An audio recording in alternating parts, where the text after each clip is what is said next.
माननीय गृह मंत्री जी, मंत्रियों को भी मौका नहीं है। अब गृह मंत्री जी।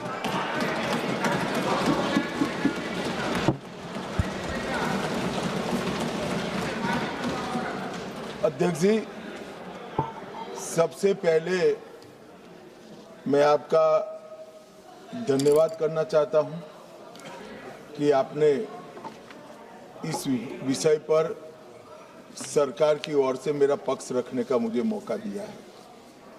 इसके साथ साथ मैं इसलिए भी धन्यवाद करना चाहता हूं कि आप इस सदन के अभिभावक हैं। आपकी ही निसरा में सदन की कार्यवाही, सदन के नियम और संविधान के हिसाब से चलती है। ये महत्वपूर्ण संविधान संशोधन बिल पर आपने करीब करीब 130 सदस्यों को बोलने का मौका दिया है और ऐसे जैसे अभी आपने बताया, इसमें से 56 सदस्य महिलाएं हैं। वो एक प्रकार से बहुत बड़ा रिकॉर्ड शायद बनेगा, ऐसा मुझे लगता है। संविधान संशोधन 33 का, लेकिन 75% को मौका दिया है। मान्यवर, इस चर्चा को अगर बारीकी से कोई शब्दों में ही सुनेगा तो महिला आरक्षण के लिए जो संविधान संशोधन है, इसका किसी ने विरोध नहीं किया। सबने बोलने के लिए तो बोला है कि हम महिला आरक्षण के पक्ष में है। ये संविधान संशोधन जो आया है उसका हम स्वागत करते हैं, मगर उसको बारीकी से देखें तो इंडी अलायंस के सभी सदस्यों ने अगर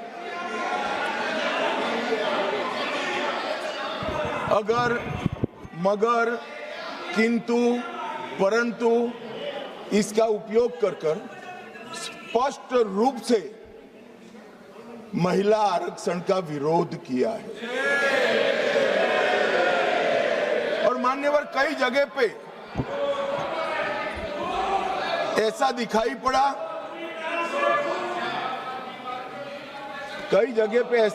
पड़ा, कि विरोध हमारे दृष्टिकोण की जगह हमारे इंप्लीमेंटेशन के तरीके पर है। परंतु मैं इस सदन के माध्यम से देश की जनता के सामने स्पष्ट करना चाहता हूं कि ये जो विरोध है वो इंप्लीमेंटेशन का नहीं है। ये विरोध केवल और केवल महिला आरक्षण का ही विरोध किया। और मान्यवर,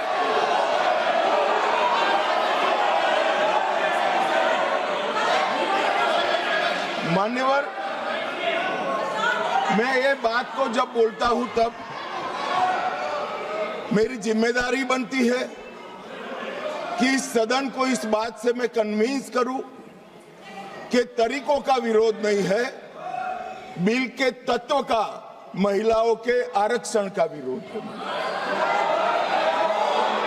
मान्यवर, ये 3 विधेयकों में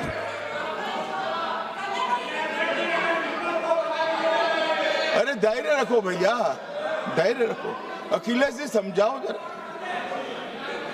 मान्यवर,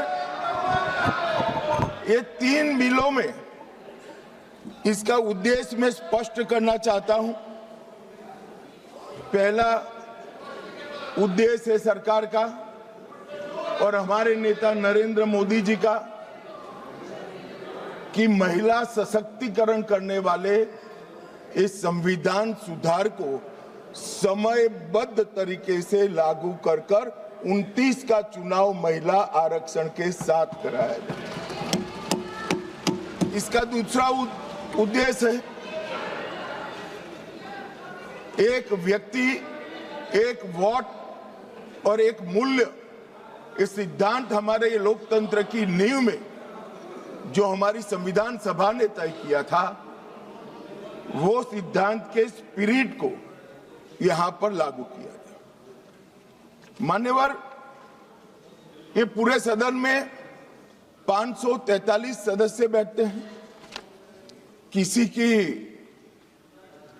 सीट में वोटर्स की संख्या 39 लाख है, किसी की 60,000, और ढेर सारी सीटें ऐसी हैं जो 70 के दशक में फ्रीज हो गए, तब से लेकर आज तक इतनी बड़ी हो गई है कि सांसद अपने मतदाता को अपना मुंह भी नहीं दिखा सकता, क्योंकि इतनी बड़ी आबादी को वो कैसे संभाल पाए। मान्यवर, जो मतदाता है उसकी अपेक्षाएं होती है, उनकी समस्याएं होती है, और समस्याओं के निराकरण के लिए वो सांसद के पास भी जाना चाहता है, मिलना भी चाहता है। क्या इस सदन में जो विरोध करते हैं उसमें से कोई मुझे समझा सकता है कि जिस सांसद के कॉन्स्टिट्यूएंसी में 39 लाख वोटर हो, वो किस प्रकार से अपनी सांसद की जिम्मेदारी का निर्वहन करेगा? और इसी विषय को दृष्टिगत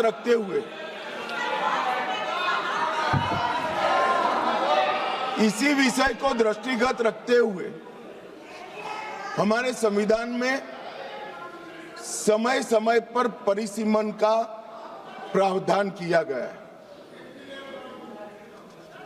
और परिसीमन के प्रावधान से ही एससी और एसटी जो जिसकी संख्या बढ़ती है उसकी सीटें भी बढ़ने का प्रावधान है।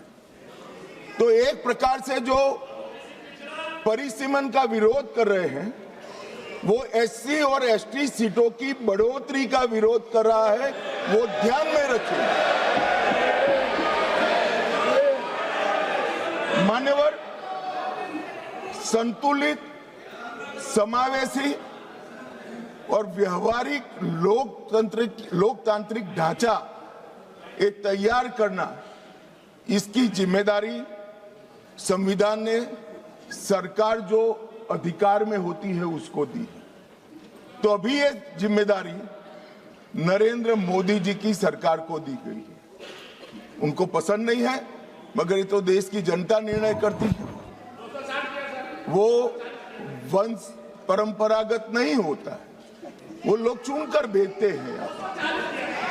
संघीय संतुलन बनाने रखना, लोकसभा में जनसंख्या के अनुरूप प्रतिनिधित्व आना और राज्यों की शक्तियों के बीच में भी संतुलन बनाना, ये परिसीमन के उद्देश्य संविधान सभा की चर्चा और हमारे संविधान में परिसीमन का जो जिक्र है उसमें कहे। इसके साथ साथ नए भूगोल, प्रशासनिक वास्तविकताओं और शहरीकरण और रोड, रास्ते, रेल से बढ़ी हुई कनेक्टिविटी और नए जिले, ये सबका संज्ञान परिसीमन में लेना होता है, क्योंकि ये सारी चीजें सांसद को अपनी ड्यूटी का निर्वहन करने के लिए बहुत जरूरी है।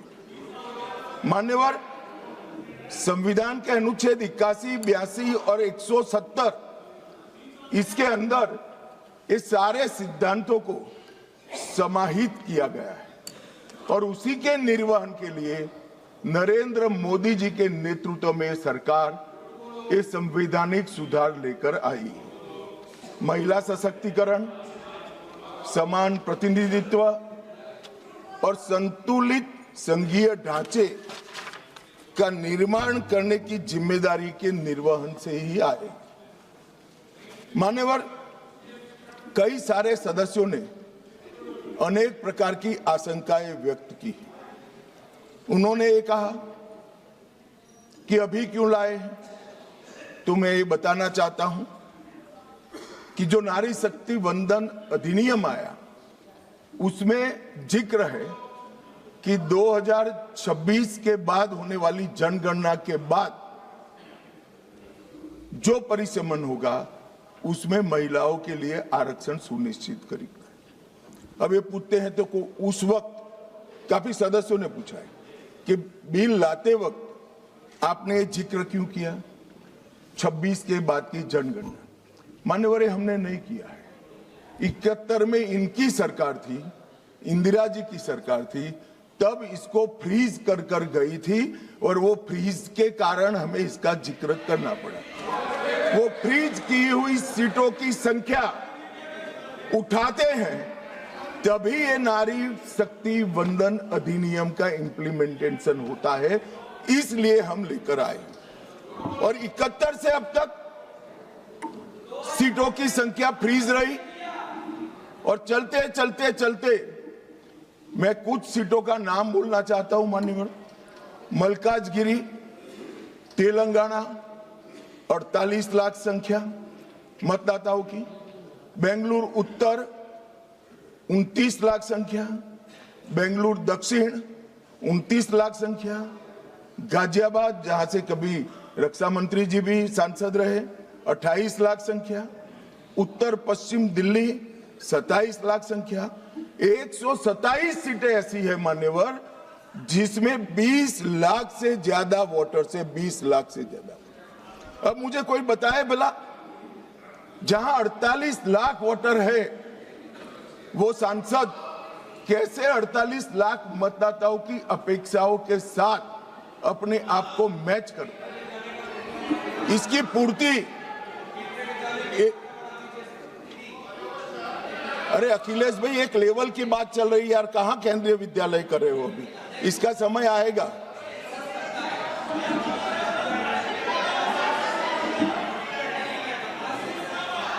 मान्यवर, इनकी बात कहने दो तो जरा स्तर मालूम पड़े। अध्यक्ष महोदय, जो आंकड़े बता रहे हैं माननीय मंत्री जी, हम केवल ये जानना चाहते हैं किस सेंसस के आधार पर ये जो आंकड़े बता रहे हैं, क्योंकि जो गाजियाबाद का आंकड़ा बताया जा रहा है वो बहुत कम बताया जा रहा है। आज की परिस्थिति में हो सकता है वो दुगना हो।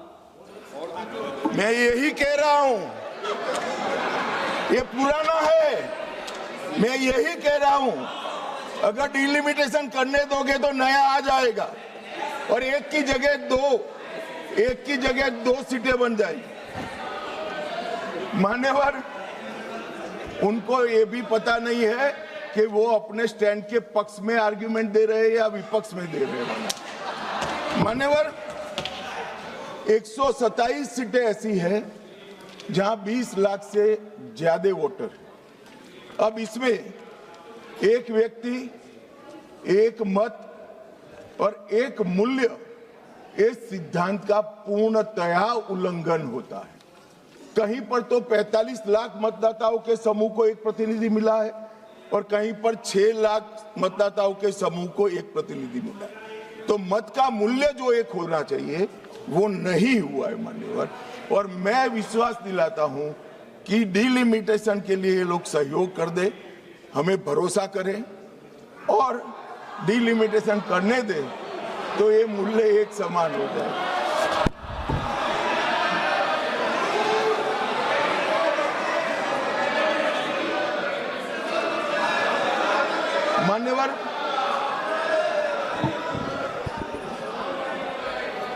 मान्यवर, मैं इसके इतिहास में भी जाना चाहता हूं। सबसे पहले 1972 में तत्कालीन प्रधानमंत्री इंदिरा गांधी जी की सरकार ने परिसीमन विधेयक लाकर सीटों को 525 से बढ़ाकर 545 की और फिर इसको फ्रीज कर दिया। 76 में सत्ता बचाने के लिए इमरजेंसी के काल में 42वें संशोधन द्वारा परिसीमन पर रोक लगा दी। अब इंदिरा जी तो प्रधानमंत्री थी, कानून लाकर रोक लगाई परिसीमन पर। और ये देखिए साहब कितने शक्तिशाली है, विपक्ष में बैठकर परिसीमन पर रोक लगाना चाहते हैं। मगर उस वक्त भी कांग्रेस पार्टी ने ही परिसीमन से देश की जनता को वंचित रखा था और आज भी कांग्रेस पार्टी ही परिसीमन से वंचित रख रही है। मान्यवर, 2001 में 84वां संशोधन हुआ और 2026 तक सीटों की संख्या को फ्रीज कर दिया गया।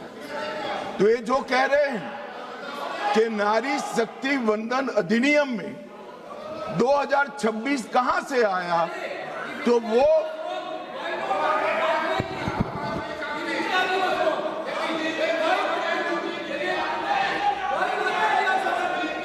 बताता हूं एक सेकंड। मान्यवर, ये कह रहे वाजपेयी जी थे, वाजपेयी जी बड़े विद्वान पुरुष थे, ये इनको जानते थे, तो इन्होंने प्रयास ही नहीं किया, बेचारे ने आगे बढ़ा दिया इंदिरा जी का। मगर हम तो समझते थे कि आप हमें सपोर्ट करोगे, तो हम तो बिल लेकर आ गए, अब आप गिराना चाहते हो भाई। तो वाजपेयी जी ये बात की कल्पना कर सकते थे।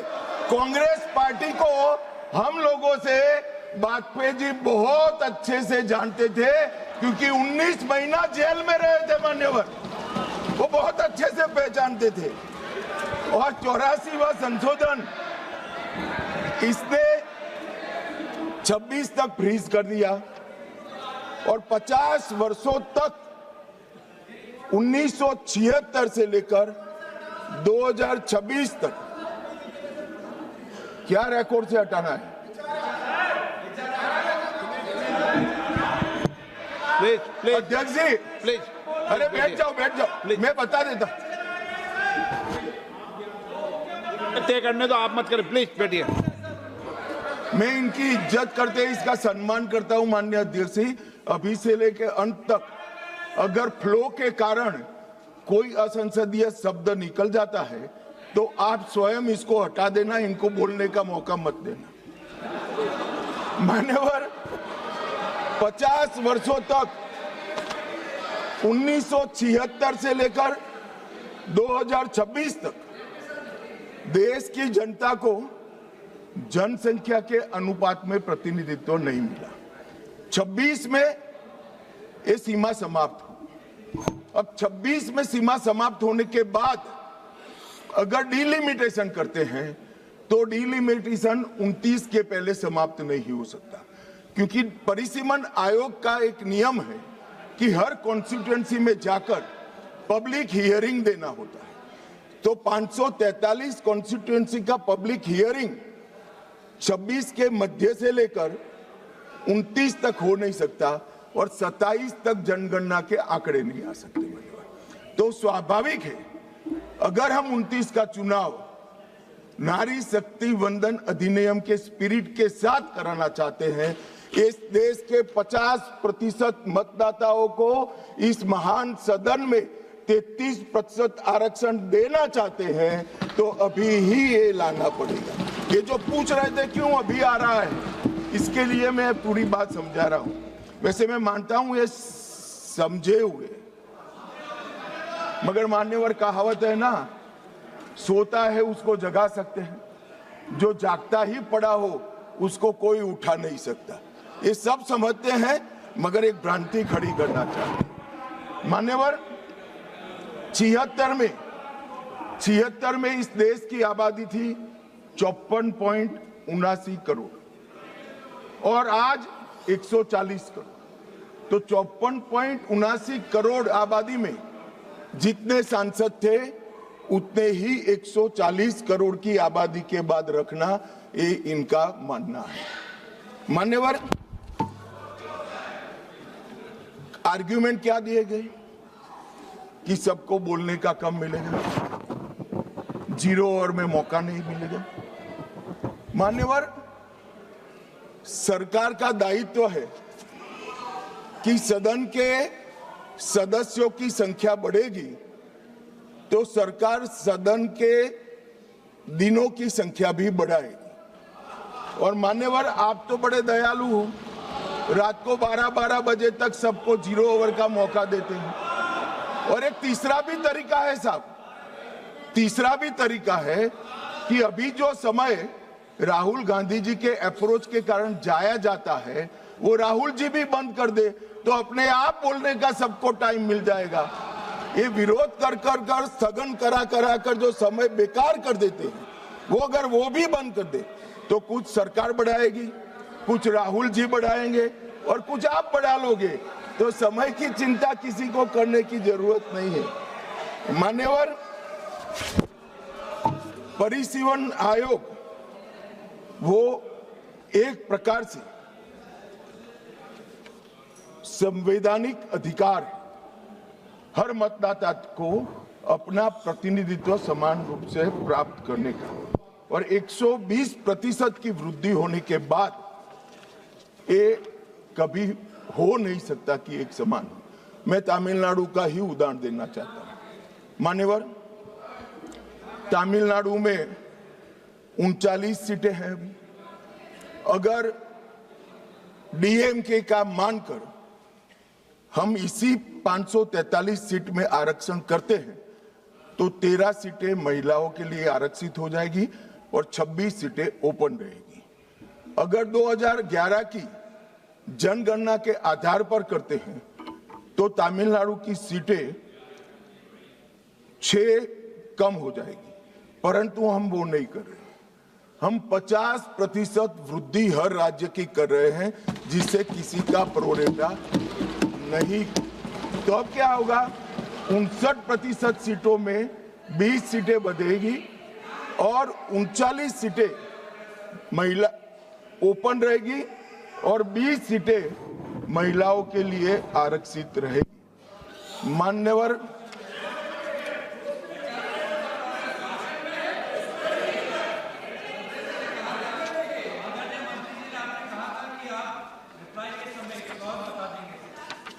अभी कहां समाप्त हुआ है भाई? आप भी राहुल जी की तरह मेरे बोलने का क्रम आप तय करो। नहीं तो कोई आपत्ति नहीं है, मैं दूंगा ना, इससे भी अच्छी दरखास्त दूंगा, चिंता मत करो। और मान्यवर, कुछ सदस्यों ने सवाल उठाया कि जनगणना क्यों समय पर नहीं हुई। मान्यवर, सबको मालूम है कि 21 में जनगणना होनी थी और 21 में इस सदी की सबसे बड़ी महामारी आई, कोविड का संकट आया और कोविड के संकट के कारण जनगणना संभव नहीं हो पाई। कोविड का संकट समाप्त होने के बाद देश को काफी समय लगा इसमें से उभरने में, और जब 24 में जनगणना की शुरुआत हुई तब कुछ दलों ने उचित ही मांग करी कि भाई जाति के आधार पर जनगणना करनी चाहिए। सरकार ने अनेक दलों के साथ चर्चा की, अनेक जाति समूहों के साथ चर्चा की, कई सारे सामाजिक ग्रुपों के साथ चर्चा की, कुछ सरकारों से भी चर्चा करी, राज्य सरकारों से, और बाद में निर्णय करा 25 में कि हम जाति जनगणना कराएंगे। मान्यवर, और ये निर्णय होने के बाद अब जो जनगणना हो रही है उसमें जब व्यक्तियों की गणना होगी तब जाति का कॉलम आने वाला है और जाति की गणना भी होगी, ये सुनिश्चित है।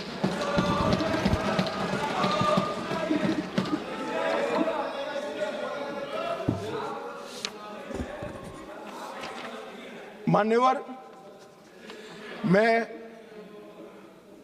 मैं पहले भी जो जनगणना हुई है कांग्रेस पार्टी के समय में, इसके भी प्रश्नोत्तरी को स्टडी किया हूं। जब बिल्डिंग की जनगणना होती है उस वक्त जाति जनगणना तो ये करते ही नहीं थे, परंतु धर्म भी नहीं पूछा जाता था और कुछ नहीं पूछा जाता था। मगर जब व्यक्ति की जनगणना होती है तब ये सारे सवाल आते हैं, कितना पढ़े लिखे हो, कब जन्म हुआ था, धर्म क्या है। अब ये भी पूछेंगे कि जाति क्या है। इसमें किसी को संशय करने की जरूरत नहीं है। नरेंद्र मोदी जी ने दूरदर्शिता के साथ आपको पहचान कर कैबिनेट प्रस्ताव में जनगणना की जाति के साथ होगी वो प्रस्ताव पारित। तो इसमें कोई भी कंफ्यूजन कोई कंफ्यूजन रखने की। पीयूष भाई क्या अपेक्षा रख रहे हो? ये जाति जनगणना की डिमांड नहीं कर रहे हैं, हमें उलझाना चाहते हैं। अब पीयूष भाई बेचारे भूले हैं, वो कहते हैं कि जाति जनगणना की घोषणा कर रहे, ताली बजाओ। हम कर रहे हैं तो ये ताली नहीं बजाएंगे। उनको जाति जनगणना से कोई लेन देन नहीं है, उनको यहाँ बैठने से लेन देन है, जो नहीं होने वाला है भैया। अभी मान्यवर, मैं फिर से एक बार 140 करोड़ की जनता के मन में किसी की भी प्रकार का भ्रांति, कंफ्यूजन न हो, इसलिए स्पष्ट करना चाहता हूं कि नरेंद्र मोदी जी की कैबिनेट ने जाति जनगणना का जो निर्णय किया है, वो कैबिनेट प्रस्ताव में 26 की जनगणना जाति के साथ कराने का निर्णय किया है। और मान्यवर,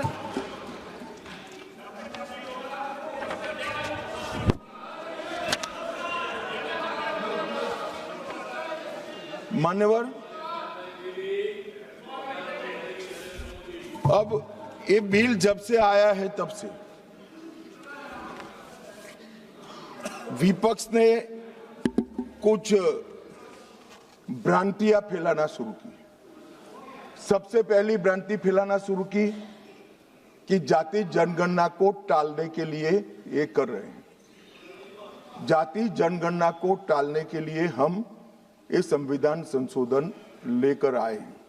मैं इनको बताना चाहता हूं मान्यवर, 3 माह पहले जाति जनगणना का पूरा टाइम टेबल हम घोषित कर चुके हैं, टालने का सवाल ही नहीं है। जातिवार जनगणना की शुरुआत हो गई है, उसका पहला चरण जो है वो अभी चल रहा है। फिर आए कि दक्षिण को अन्याय हो जाएगा। कल मुझे थोड़ा भय लगा कि उत्तर बनाम दक्षिण का नैरेटिव एक रात के लिए भी दक्षिण के राज्यों में नहीं होना चाहिए। मैं फिर से स्पष्ट कर देता हूं, दक्षिण का राज्यों का इस सदन पर इतना ही अधिकार है जितना उत्तर के राज्यों का अधिकार है। अरे दक्षिण छोड़िए, छोटी सी यूटी लक्षद्वीप का भी इतना अधिकार है जितना उत्तर प्रदेश, गुजरात और बिहार का। ये देश को इस तरह के नैरेटिव से, उत्तर दक्षिण के नैरेटिव से टुकड़े टुकड़े नहीं करना चाहिए। इससे ऊपर उठना चाहिए। ये क्या कहना चाहते हैं कि ये सदन में जो व्यक्ति बैठता है वो ये सोचता है कि किस राज्य से मैं आ रहा हूं। मान्यवर, हम शपथ लेते हैं तो मन से लेते हैं। जो संविधान हाथ में लेकर शपथ लिए हैं वो उत्तर दक्षिण का भेद कराना चाहते हैं, हम नहीं होने देंगे। मान्यवर, जो भी सदस्य यहाँ शपथ लेता है वो भारत को अक्षुण्ण रखने की शपथ रहता है, पूरे भारत के कल्याण की शपथ लेता है। वो अपनी कॉन्स्टिट्यूएंसी, अपना राज्य, अपना धर्म, अपनी जाति की शपथ नहीं लेता है। और ये क्या नैरेटिव फैलाया, और ये मानते हैं कि ये नैरेटिव से हमारी पॉपुलैरिटी हो जाएगी, बाल सफेद हो जाएंगे, या नहीं बैठ पाओगे। नहीं हो पाए। देश के अंदर विभाजन कर कर कोई सत्ता प्राप्त नहीं कर सकता।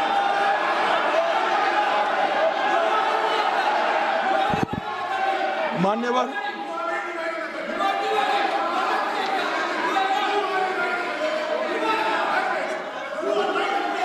बैठ जाओ। गुस्सा क्यों खा रहे हो? इतना गुस्सा मत खाओ प्लीज प्लीज। इतना सदन में, मारन जी, सदन में इतना गुस्सा नहीं करते हैं, शांत। मान्यवर,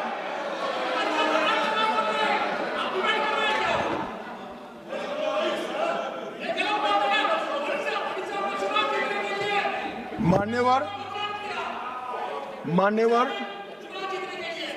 जोर से बोलने से, बोलना है आपको, मैं बैठ जाता हूं, बोलो चलो। नहीं, उनको बोलने दीजिए ना प्लीज। नो नो,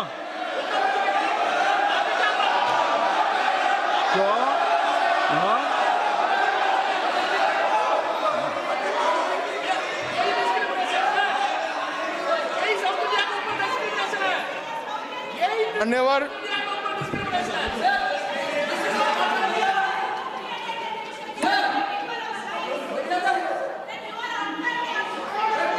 मान्यवर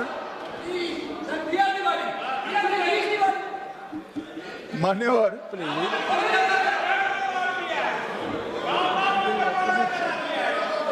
माननीय अध्यक्ष जी, झूठ को जोर से बोलने से सच नहीं होता, सच सच होता। मैं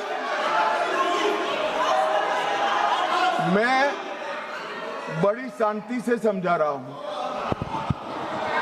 कि ये परिसीमन आयोग और संवैधानिक सुधार के लिए ये नैरेटिव फैलाया जा रहा है। आज भी सभी लोग बोले हैं कि इससे दक्षिण के राज्यों का प्रतिनिधित्व की दृष्टि से नुकसान होगा। मैं ये बात कर रहा हूं, वो हकीकत नहीं है। अब जब मैं हकीकत नहीं है कहता हूं तो कल मैंने डिटेल बताया था, मगर फिर भी भाषण पढ़े जाते हैं फ्यूचर में। ये नैरेटिव तोड़ने के लिए जरूरी है कि मैं एक लाइन में समझाऊंगा। कर्नाटक, आंध्र प्रदेश, तेलंगाना, तमिलनाडु और केरला, 4-5 राज्यों का जो काल्पनिक एक दक्षिण उत्तर करा है, इसके 5 राज्य है, उसकी 543 सीटों में अभी स्ट्रेंथ है 129। अब ये 129 जो स्ट्रेंथ है 543 के प्रतिशत निकालते हैं तो 23.76% होती है। अब 50% वृद्धि कर जब ये 5 राज्यों की सीटों का हम आवंटन करते हैं तो 129 से बढ़कर 195 होती है। 129 के बढ़कर सीटें 195 होगी, जिसका 816 में प्रतिशत भार निकालते हैं तो 23.87 आएगा। तो पहले 23.76 था और अब थोड़ा सा बढ़कर 23.87 होगा। इसलिए मैं कह रहा हूं किसी का नुकसान नहीं। मान्यवर, कुछ सदस्यों ने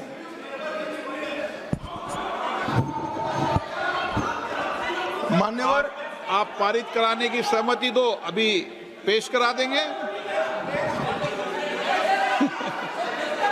हाँ, 1 घंटा रुक जाएंगे। चलो माननीय गृह मंत्री बता दो इनको, 1 घंटा रुक जाएंगे। कि तैयार है 50% का बिल, 1 घंटा रुक जाएंगे। पेश तैयार हो तो कर दो इनको। 1 सेकंड बैठ जाओ, बैठो। ये राजा जी एक मिनट मुझे सुनो, बता दो इनको। अगर इस बिल का विरोध करने का कारण 50% लिखित में चाहिए तो 1 घंटा सदन बंद कर दिए, मैं ऑफिशियल अमेंडमेंट लेकर आता हूं मान्यवर, मगर बिल पारित करने का वो वादा करते। अब वेणुगोपाल जी बताए क्या बिल पारित करेंगे? चलिए, सहमत हो? सदन में बात कर लेते। सहमत हो? अभी अमेंडमेंट लाएंगे। चलो सर, शुरू करते हैं आगे। Sir last minute, sir, last minute, yesterday onwards, when the bill introduced itself, entire opposition demanding we want this to be in the legislation. Number 2, the constitutional protection of the delimitation to the states, number of the seats in the state should be protected. We are asking the Home Minister whether are you ready to dealing the delimitation process along with the women reservation, number 1. Number 2, if you are ready to include the number of seats in each state by legislation by 50%, these 2 things, are you ready? Sir, अब बैठ जाओ, हो गए भाई, तेरा नेता बोल दिया। मान्यवर, वेणुगोपाल जी ने 2 शार्प क्वेश्चन पूछे। अरे बैठ जाओ गोगोई साहब, 5 तारीख को काउंटिंग है यार, बैठ जाओ अभी। अरे 4 तारीख को काउंटिंग है, बैठ जाओ। मान्यवर साहब, मैं इनका जवाब देता हूं, इनको बिठा दीजिए प्लीज।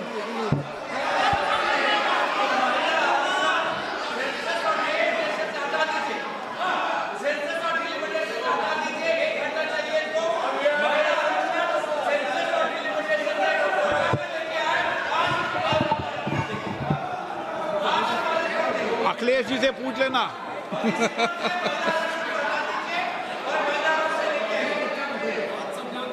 मान्यवर, मुझे लगता है कि आपके नसीब में यश लिखा है, एक बिल पारित हो जाएगा शायद।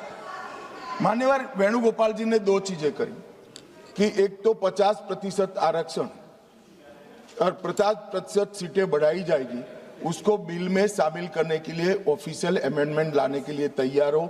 हाँ जी, मैं तैयार हूं।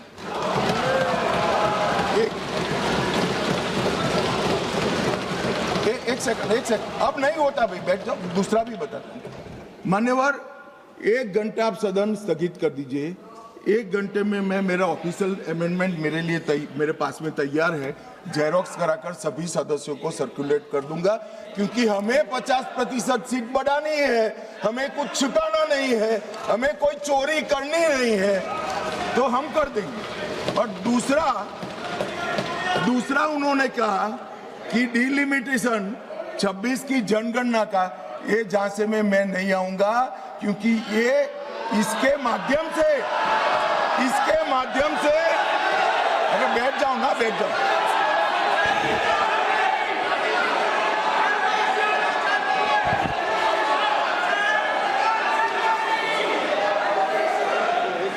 क्या कई बार है ना, सदन में भी फैसले हो जाते हैं, इसलिए सदन में फैसला कर लो।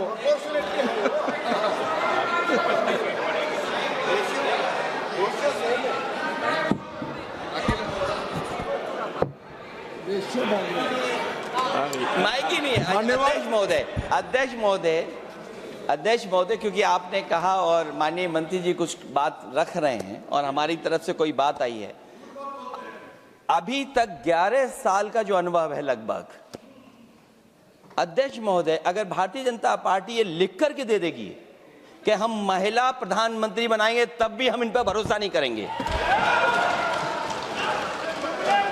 मान्यवर, इसलिए ऑफिशियल अमेंडमेंट मैं बाद में इसका जवाब देता हूं। मान्यवर, मैं इस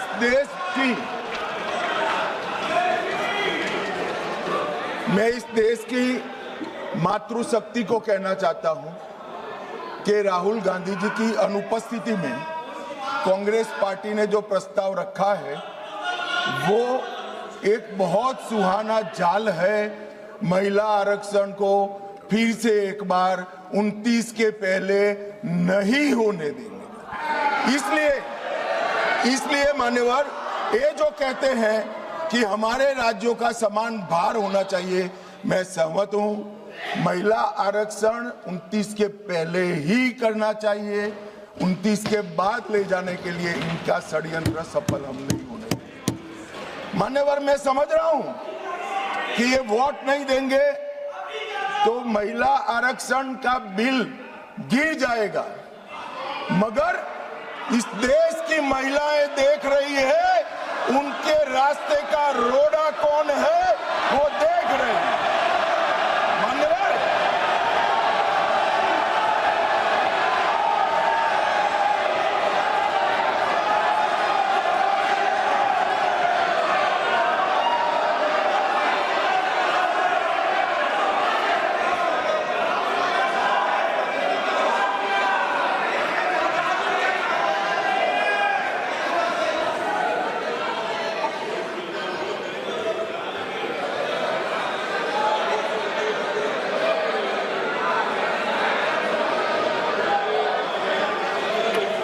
मान्यवर, यहां पर तो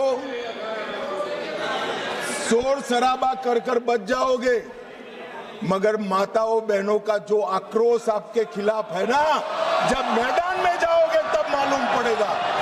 भागते हुए रास्ता नहीं मिलेगा, चुनाव में जब जाएंगे तब मालूम पड़ेगा, मातृशक्ति हिसाब मांगेगी।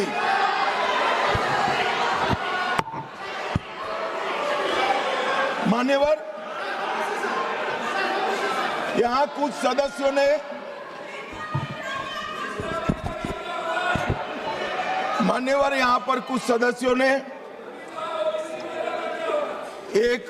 मैं बताता हूं भाई साहब, मान्यवर, यहां पर कुछ सदस्यों ने दूसरी भ्रांति फैलाई कि मुस्लिम महिलाओं को भी आरक्षण मिले। अरे आता हूं भाई, आता हूं।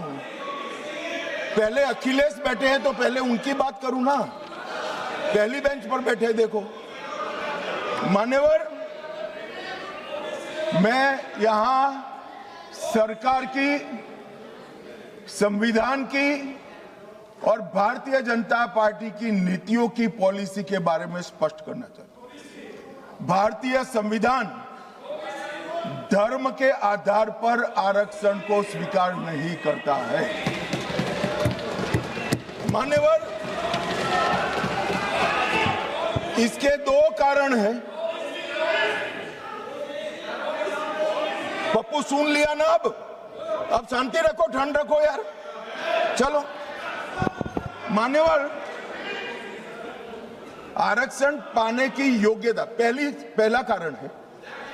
आरक्षण पाने की योग्यता ऐसी नहीं होनी चाहिए जिसको कोई प्राप्त कर सके। ये संविधान की बात मैं कर रहा हूं। अगर आज कोई अन्य धर्म का व्यक्ति है जिसको आरक्षण मिलता है, यहां नहीं मिलता है, और अगर वो मुस्लिम बन जाता है तो उसको आरक्षण मिलेगा। तो आरक्षण जन्म से ही मिलता है मान्यवर, किसी प्रकार से प्राप्त नहीं किया, इसलिए वहां पर उसको सील किया है। और दूसरा, ओवैसी जी ध्यान से सुनना, दूसरा अनुच्छेद 15(4) के अनुसार आरक्षण उन लोगों के है, उन लोगों के लिए है जो सामाजिक और शैक्षिक रूप से पिछड़े वर्ग में आते हैं या अनुसूचित जाति और अनुसूचित जनजाति में पैदा हुए हैं। अनुच्छेद 16(4) इसके तहत आरक्षण पिछड़े वर्ग को, नागरिकों को दिया जाता है। अब संविधान में कहीं पर भी धर्म के आधार पर आरक्षण देने की मान्यता नहीं है। ये इंडी अलायंस वालों ने अपनी तुष्टीकरण की राजनीति के कारण इस देश में मुस्लिम आरक्षण की डिमांड खड़ी करना चाहते हैं और इस संविधान की बात करते हैं। कोई भी संविधान पढ़कर बता दे मुझे, संविधान के किस आर्टिकल से धर्म के आधार पर आप आरक्षण करोगे? कोई बता दे मुझे। एक भी आर्टिकल में कोई प्रोविजन नहीं। मान्यवर, इसलिए भारतीय जनता पार्टी, हमारी सरकार, दोनों का नीति स्पष्ट है। जो संविधान सम्मत नहीं है वो धर्म के आधार पर आरक्षण हम ना भी देंगे, ना कभी किसी को देने देंगे।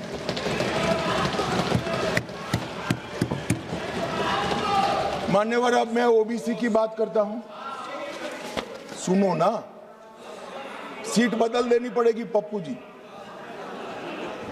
मान्यवर, इस देश में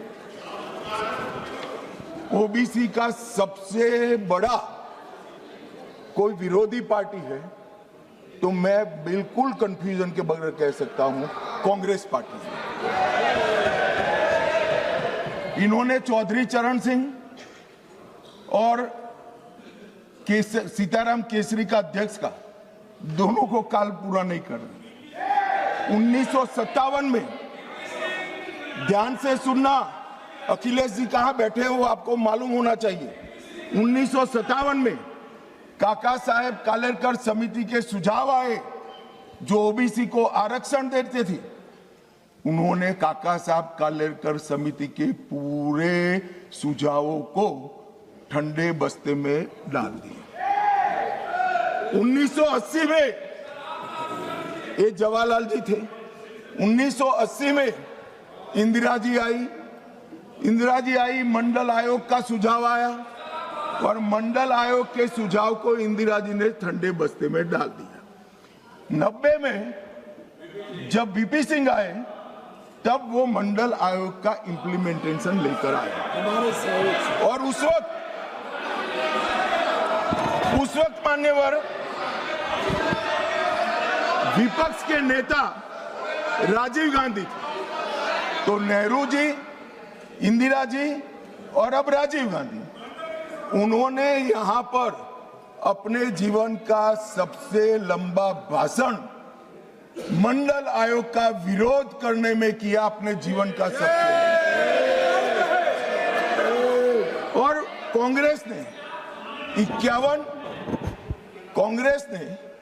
51 और 71 दोनों में जाति जनगणना का भी विरोध किया।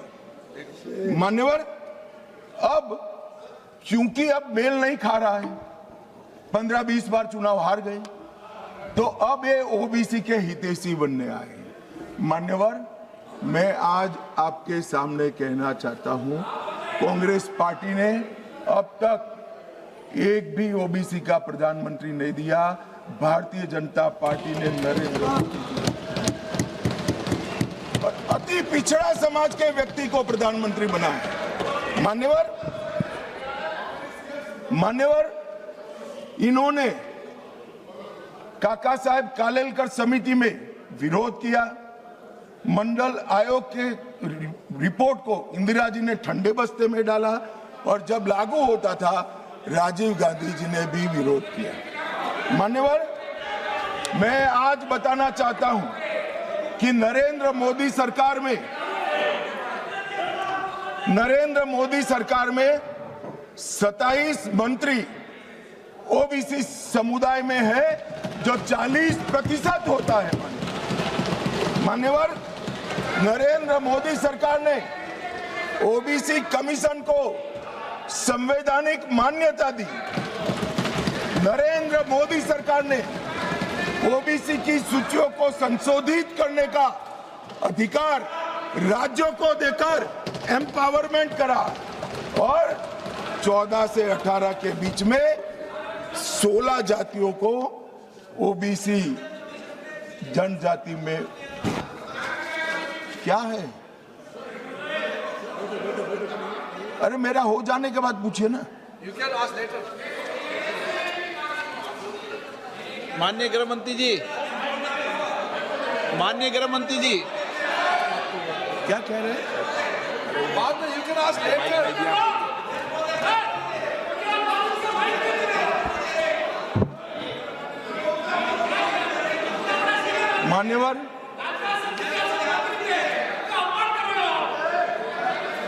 मान्यवर, और जाति जनगणना चल रही है। जाति जनगणना का रिपोर्ट भी जाति के साथ ही आएगा। इस पर सदन विचार करेगा, और जब विचार करेगा, जो सामूहिक मन बनेगा, भारतीय जनता पार्टी की सरकार इसके साथ आगे बढ़ेगी। इसमें किसी को संशय रखने। मान्यवर, उनके लिए चुनाव जीतना सर्वोपरि है, हमारे लिए राष्ट्र सर्वोपरि है, और राष्ट्र की जनता सर्वोपरि। राष्ट्र की जनता का प्रतिनिधित्व और इसकी भागीदारी का हित सबसे जरूरी है, और संविधान को लागू करने के लिए जवाबदेही, पारदर्शिता और समान अवसर और न्याय की रक्षा, ये हमारे लिए बेहद जरूरी है। मान्यवर, इसलिए मैं इन लोगों को कहता हूं, कांग्रेस के मित्रों को विशेष कर कि सिर्फ भाषण में नारे लगाने से इस देश का पिछड़ा वर्ग आपको हितैषी नहीं मानेगा।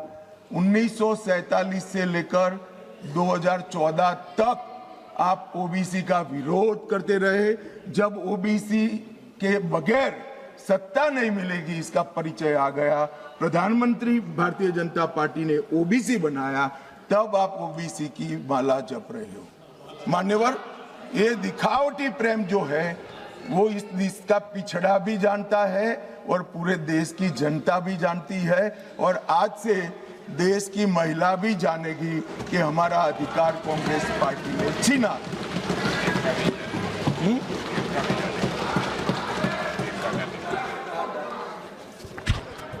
मान्यवर, अब मैं महिला आरक्षण पर बताना चाहता हूं। सबसे पहले 1992 में श्री नरसिम्हा राव 72 और 73 का संविधान संशोधन लेकर आए और माताओं बहनों को 33% आरक्षण पंचायत में देने का एक स्तुत्य काम नरसिम्हा राव जी ने करा। नरसिम्हा राव जी कांग्रेस के प्रधानमंत्री थे, मगर कांग्रेस ने कभी उनको स्वीकार नहीं किया कि वो हमारे प्रधानमंत्री। वहां तक मान्यवर संस्कार में किसी को जाने नहीं दिया था। इसके बाद 96 में देवगौड़ा जी प्रधानमंत्री बने और 81वां संशोधन विधेयक सितंबर 1996 में यहां पर रखा गया। वहां कुछ पार्टियों ने विरोध किया, मैं कहना नहीं चाहता हूं, मगर सब उछल पड़ेंगे और एक कमेटी बनी, गीता मुखर्जी कमेटी। वो गीता मुखर्जी कमेटी को ये विधेयक दे दिया गया और जो आज उनकी दरखास्त है कि समिति को दे दो, और गीता मुखर्जी समिति की रिपोर्ट आई, तब तक 11वीं लोकसभा का विघटन हो गया और बिल लैप्स हो गया। फिर 98 में 84वां संशोधन आया। कुछ पार्टियों ने फिर से, पार्टियां बदली नहीं है, वही पार्टियां विरोध करती रही। वो विरोध किया, बिल को सदन में प्रस्तुत करने की जैसी स्थिति भी नहीं रही और 12वीं लोकसभा के विघटन पर वो बिल लैप्स हो गया। मान्यवर 99 से 2003 में 85वां संविधान संशोधन विधेयक आया, फिर से उसी पार्टियों ने विरोध किया और बिल लैप्स हो गया। 8 से 14 में 108 का संविधान संशोधन विधेयक मनमोहन सिंह जी लेकर आए और राज्यसभा में प्रस्तुत किया। राज्यसभा में बिल पारित भी हुआ, मगर लोकसभा का दरवाजा कभी वो बिल ने देखा नहीं। और किसने विरोध किया? उसी लोगों ने विरोध किया।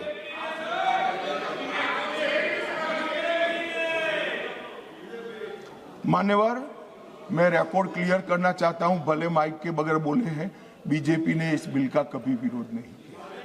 ये रिकॉर्ड मैं क्लियर करना चाहता हूं। मान्यवर, जब ये लोकसभा में आया तब सरकार को समर्थन देने वाली पार्टियों ने इसका विरोध किया। ये मानो अभी कांग्रेस पार्टी कर रही तो हम नहीं समझा सकते, मगर भला लल्लन सिंह जी कैसे विरोध करेंगे? ये तो हमारे साथ है, ये तो बिल का समर्थन करेंगे। मान्यवर, कांग्रेस पार्टी के समर्थक पार्टियों ने मनमोहन सिंह सरकार का ये बिल का विरोध किया। इसका स्पष्ट अर्थ है कि सरकार के इशारे पर सरकार के हिस्सा बनी हुई पार्टियों ने लोकसभा में ये बिल को पेश नहीं किया। और 2023 में मोदी जी जानबूझकर 2023 में विधेयक लाए। उनको मालूम था कि 24 में चुनाव है, कितने भी मनसा हो कांग्रेस पार्टी विरोध नहीं कर पाएगी, तो कांग्रेस पार्टी के समर्थन से सर्वानुमत से यही सदन जब नवाब बना, सबसे पहला नारी शक्ति वंदन अधिनियम पारित हो और राज्यसभा में भी हो। तो मान्यवर, हम तो मानते थे कि अब हो गया, मगर जब इम्प्लीमेंटेशन कराने में आए तो किंतु परंतु मगर अगर ये सारी चीजें छोड़कर आज फिर से विरोध कर रहे हैं। 5वीं बार इंडिया अलायंस की पार्टियां विरोध करिए। मान्यवर, ये देश की महिलाएं कभी नहीं भूलेंगी। जब ये चुनाव में जाएंगे, महिलाओं का आक्रोश उनको सामना करना पड़ेगा और रास्ता नहीं मिलेगा। मान्यवर, ये बदलाव की जरूरत क्या है? पहली लोकसभा में 22 महिला सदस्य चुनकर आए, छठी में 19 आए, 8वीं में 44 आए, 14वीं में 51 आए, 17वीं में रिकॉर्ड 78 महिला सदस्य चुनकर आए और 18वीं में 75 महिला सदस्य चुनकर आए। मान्यवर, ये आंकड़े जो है वो हमारी माताओं बहनों की राजनीति में हिस्सेदारी लेने की उत्सुकता को प्रदर्शित करते हैं। यहाँ पर महिला सांसदों ने, आपने कई बार मौका भी दिया, आज भी दिया, बहुत अच्छा प्रदर्शन किया। बिल के विषय पर बोलकर, जो विषय पर चर्चा हो इस पर बोलकर बहुत अच्छा प्रदर्शन किया है। मान्यवर, हमने लेटर एंड स्पिरिट में ये महिला आरक्षण का, विमेन लेड डेवलपमेंट का हमने अनुसरण किया है। प्रधानमंत्री जी के पहले मंत्रिमंडल में 10 महिलाएं थी और ये कह रहे थे अखिलेश जी कि आपने सिर्फ एक ही मुख्यमंत्री दिया है। हमारे यहाँ सुषमा स्वराज जी दिल्ली की पहली मुख्यमंत्री बनी, उमा भारती जी मध्य प्रदेश की पहली मुख्यमंत्री बनी, वसुंधरा राजे जी राजस्थान की पहली मुख्यमंत्री बनी, आनंदीबेन पटेल गुजरात की पहली मुख्यमंत्री। मान्यवर, एक बात पर मैं ध्यान दिलाना चाहता हूँ, ये सब जगह भाजपा की महिला नेत्रियां पहली, हाँ अभी है, मगर ये तो पहली बार बनी। ये पहली बार बनी, इसका मतलब क्या है? 70 साल में कांग्रेस ने कभी उन राज्यों में महिला मुख्यमंत्री को जगह नहीं दी, इसलिए हमारा नंबर लगा है। और आज भी रेखा गुप्ता जी पहली मुख्यमंत्री नहीं है, तीसरी मुख्यमंत्री के। अरे मैं बोल रहा हूं भाई, पहली मुख्यमंत्री नहीं है ऐसा बोल रहा हूं।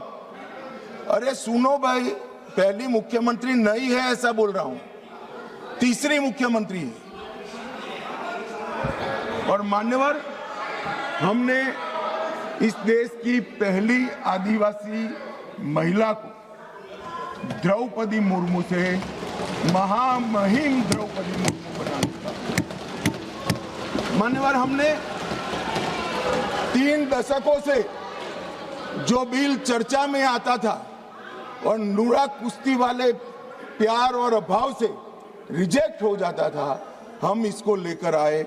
मगर मुझे दुख है कि पहले भी जिस बिल को जिन्होंने पारित नहीं करने दिया, वो ही आज इसका किंतु परंतु अगर मगर से विरोध करने के लिए खड़े हो गए।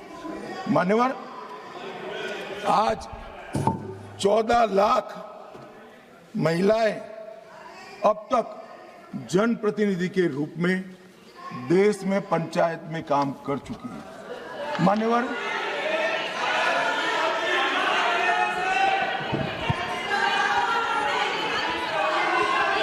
क्या बोल रहे हैं?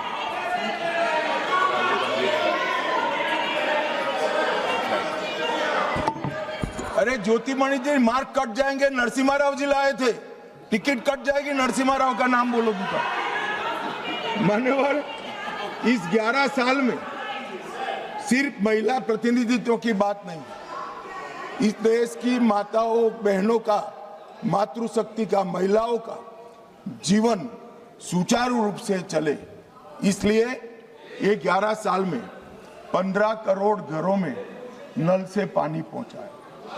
मान्यवर, नल से पानी पहुंचता है तो सबसे ज्यादा फायदा माताओं बहनों को। 10 करोड़ महिलाओं को उज्ज्वला दिया गया, 12 करोड़ शौचालय बनाए गए, 7 करोड़ 26 लाख सुरक्षित मातृत्व दिया गया, 52 करोड़ पीएम मुद्रा योजना की महिला साहसिक बनाई गई, 4 करोड़ में से 75% माताओं बहनों को घर देने का काम नरेंद्र मोदी जी ने किया। और मान्यवर, जेंडर बजटिंग में 97,000 करोड़ का बजट था, नरसिम्हा राव जी ने, निर्मला जी 5 लाख करोड़ का बजट इस देश की महिलाओं के लिए। मान्यवर, हमारे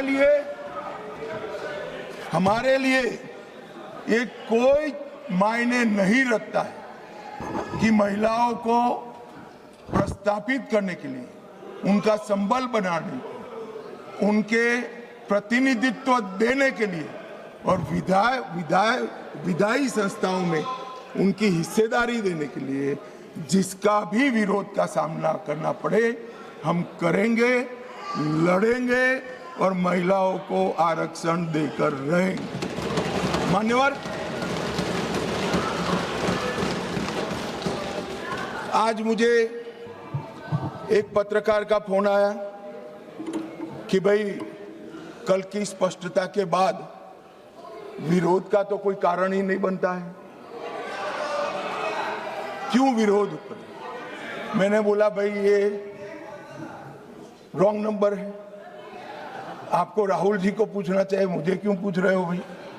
मगर उसने कहा आपको क्या लगता है। मैं कोई ऐसा नहीं है कि सब सिर्फ महिला आरक्षण विधेयक का विरोध हो रहा है। हमने 370 समाप्त की साहब, उन्होंने विरोध किया। राम मंदिर बनाया, विरोध किया। सीए लाए, विरोध किया। ट्रिपल तलाक समाप्त किया, विरोध किया। जीएसटी लाए, विरोध किया। आयुष्मान भारत बनाया, विरोध किया। नया संसद भवन बनाया, विरोध किया।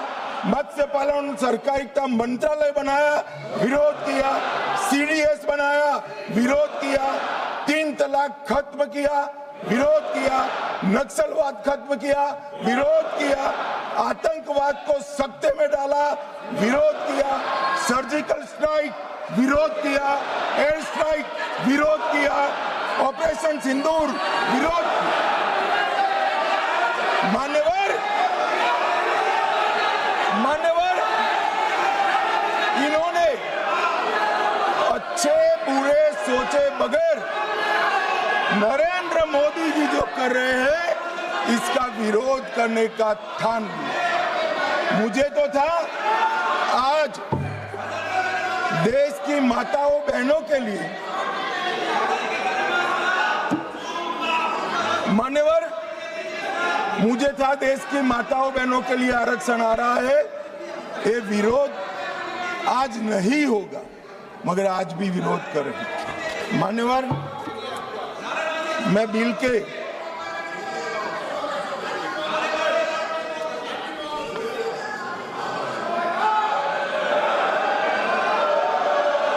नारेबाजी मत करिए प्लीज प्लीज।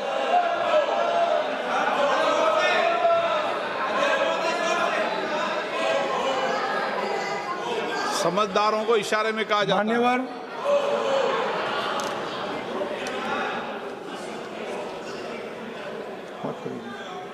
मान्यवर बिल के ये कन्विंसिंग करें। सुरेश जी, सुरेश जी, अरे यार छोड़ो। सुरेश जी कन्विंसिंग मत करो, वोट डरने वाले। मान्यवर कन्विंसिंग मत ये जो बिल मेरे साथी अर्जुन मेघवाल जी लेकर आए हैं, इसमें अनुच्छेद 81/1 में संशोधन प्रस्तावित है। इससे 550 से लोकसभा के सदस्यों की संख्या 850 तक की जाएगी। मान्यवर अनुच्छेद 81(2)(b) उसको भी कोई बदलाव के बगैर हम कह रहे हैं, इसका जिक्र मैं बाद में करूंगा।